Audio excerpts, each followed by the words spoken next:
ও আমি গরিব মানুষ, আমাকে পয়সা দিলে আমি তো আবার বলবো শওকত মোল্লা জিন্দাবাদ, শওকত মোল্লা জিন্দাবাদ।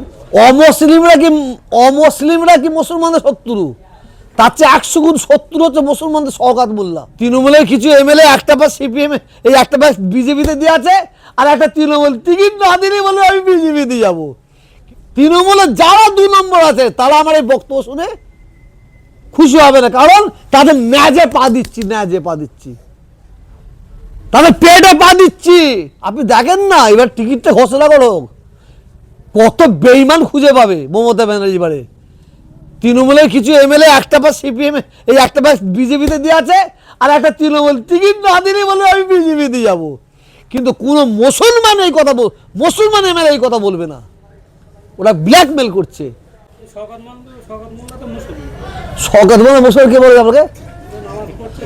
শওকত মোল্লা কাফের, মুশরিক, মুনাফিক। অমুসলিমরা কি মুসলমানদের শত্রু? তার চেয়ে 100 গুণ শত্রু হচ্ছে মুসলমানদের শওকত মোল্লা, তার চেয়ে 100 গুণ শত্রু হচ্ছে শওকত মোল্লা। আর কি করবো, আমি গরিব মানুষ, আমাকে পয়সা দিলে আমি তো আবার বলবো শওকত মোল্লা জিন্দাবাদ, শওকত মোল্লা জিন্দাবাদ। যারা প্রকৃতি ইমাম, সত্যিকারের ইমাম, যারা আল্লাহ রসুলকে ভয় করে ইমামতি করে, তারা কিন্তু শওকত মোল্লার মুখের দিকে তাকাবে না, ওর মুখের দিকে তাকাবে না। আর কিছু আছে গরিব, আবার কি যারা দেখেন তারা ইমাম তো নয়, আপনি ভুল বললেন।